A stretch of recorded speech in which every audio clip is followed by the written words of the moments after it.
Matur nuwun Mbak Eni, wah luar biasa. Wong nyatane iki rencange Pak Joko Marsila mulo ya diramuke saka Blora tekan kene ya Cak Do. Nggih Mas. Cak Do. Dawuh. Mboten kintang seklimah rong klimah diaturi paring mangandikan menjani Gusti Pangeran Harya Benawa. Nggih. Saderenge dibacutke lelagon. Oh siap nggih nggih. Monggo Di, paring dawuh kangge para warga masyarakat butuh. Oh, ngono.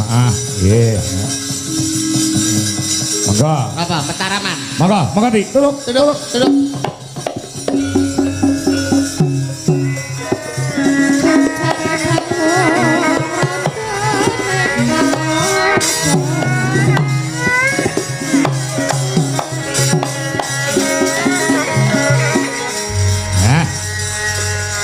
Nggih. Mangga Di. Paring dawuh seklimah kalih klimah kangge sedaya para warga masyarakat butuh ingkang tasih nguri-nguri budaya. Sugeng dalu Ki Dalang. Nggih, sugeng dalu. Nggih. Assalamualaikum warahmatullahi wabarakatuh. Waalaikumsalam. Ki kasugengan kasarasan kasarira dening panjenengan sedaya utaminipun warga ageng masyarakat ing butuh Boyolali. Nggih. Dalu menika luar biasa. Tasih kados ingkang panjenengan ngendikaken kala wau, anggenipun tansah ngleruri dumateng kabudayanipun piyambak inggih menika Ringgit Purwa. Nggih. Nanggap wayang menika komplit, Dik. Mo ngaten. Ya ana wayange, ana pituture, ana falsafahe, ana hiburane. Nggih. Bahkan hiburanipun menika wonten maneka warna. Wonten dangdut, wonten band, wonten menapa-menapa lah pokokipun. Nggih. Dados kula asung apresiasi dumateng utaminipun Bapak Kadis nggih, Bapak Lurah. Nggih. Sak prangkatipun sak brayat ageng butuh anggenipun sampun ngawontenaken rigitan, mugi kawontenan kados dalu menika saged dipun lestantunaken saben taun. Amin. Amin. Amargi kala wau judulipun Bersih Desa. Nggih. Reresik desa, kersanipun desa menika tansah pinayungan dening Gusti Ingkang Murbeng Kawasa. Amin. Tansah pinayungan kasarasan kawilujengan. Nggih. Mugi warga masyarakat ing butuh mriki pinaringan sehat, pinaringan rejeki ingkang agung, sembodo ingkang jinangka, sinetya ingkang kinayuh. Amin. Nggih. Dalang niki digoleki dalang sing urang sakbaene dalang. Dudu sakbaene menungso. Dados dalang menika sampun mumpuni luar biasa. Salah satu unggulan dalang wonten ing Indonesia. Ki Anom Dijokangka menika anggota paguyuban kula piyambak. Dados menawi kula kalian Mas Kangkom menika menawi ngaturi nak Mas. Nggih, nggih Gusti. Nggih. Nadyan beliau menika dalang muda namung piyambakipun berinovasi wujudipun perdalangan menika sangat komplit. Nggih. Nggih, sampun menapa mawon hebat. Acung jempol dumateng warga masyarakat butuh saperangkatipun lurah lan sedayanipun mugi kawontenan kados dalu menika tetep pestantun. Ngaten Mas. Amin. Nggih. Nggih. Matur nuwun. Wassalamualaikum warahmatullahi wabarakatuh. Waalaikumsalam. Mbak Nun Di. Yo. Diaturi anu Sinten Mas? Tetembangan malih Mas. Nggih, sinten nika? Menika wonten pamundhut saking Jakarta saking Cikarang.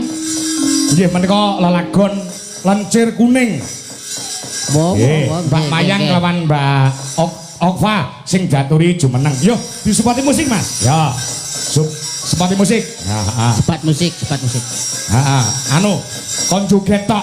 Sing penting Okva ngadeg jare. Sing penting iki disawer karo tengah yuta. Penggemare Opa niku ketok nggih. Ayo Mas, musiknya Mas, Mayang dan Okva. Yo.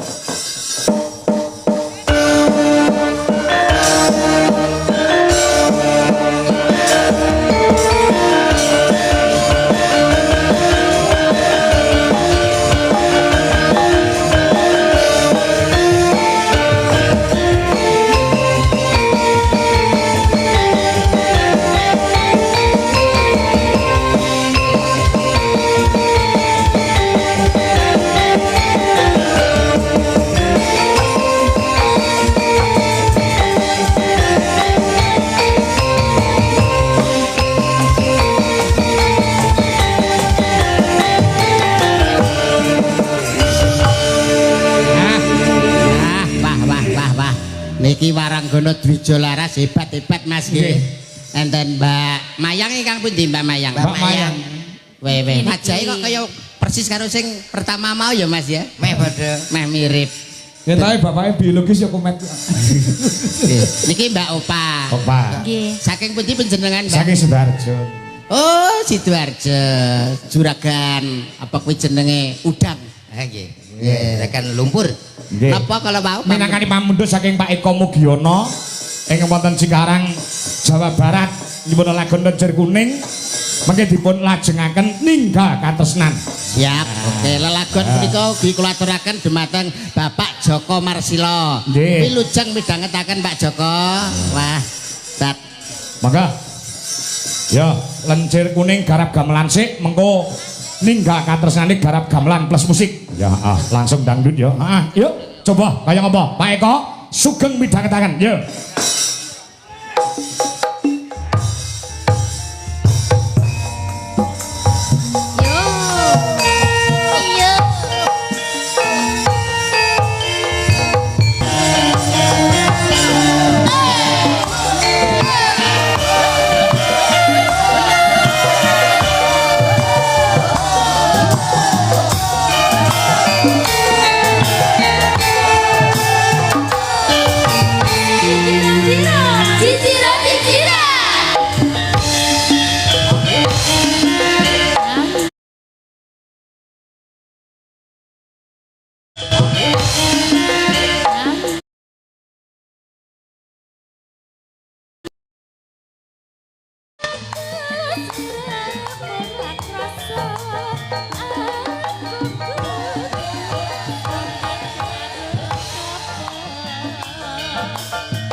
Ayo, malih Samboyogo.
wah horek perkepita pedolo mangampak-ngampak geger kasewakan Jawi Mas Kangko. Lah nggih. Geger. Niki ra kesenian wetanan to Mas Do. Nggih. Ning nyatane Indonesia itu kaya dengan budaya dan keanekaragaman budaya. Leres tur meneh Bhinneka Tunggal Ika, walaupun berbeda-beda tetapi tetap satu juga. Hebat. Mbok menawi anu nuwun sewu Pak Joko Marsila request lagon apa badhe tidak panggung monggo tasih Pak Joko tasih kepareng lenggah mbok bilih danganing penggalih wonten pamundutan lagu mbok menawi. Heeh. Menapa mangga? Sing campur sari Cak Do iki. Siap. Napa, Pak? Podang kuning. Ha nggih dipun aturaken. Siap. Waranggono sing urung jumeneng sik sekawan. Nggih. Ah, menika wonten Bu Dwi Kurniawati kelawan Nduk Wanda. Nduk Wanda. Podang kuning. Pamundhut saka Pak Joko Marsila nggih. Nggih. Nggih. Yo. Monggo Cakuri jumeneng. Joko Marsila menika nggih ujung tombak ya ujung tombok. Lah leres. Wis. Nyatane janjine ya bakal ditepati Cak Do. Saestu nggih. Nggih. Samangsa-mangsa Kathok PPS 4 menika mutlak suwantenipun kangge Pak Prabowo. Nggih. Nyatane badhe dipun tanggapaken dangdut sok malam tahun baru dangdutan. Wah. Wis.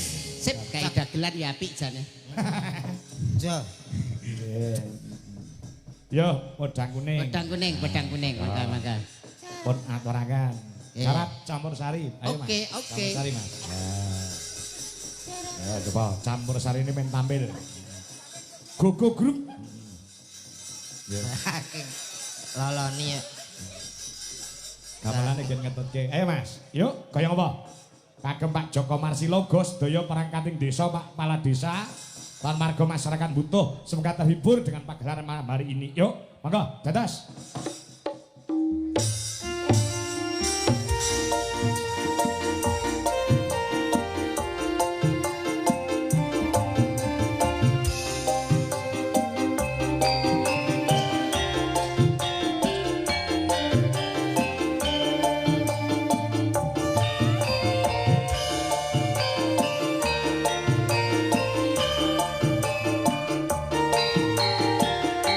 Asik.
mangke lelagon bisa disambung wonten ing gara-gara.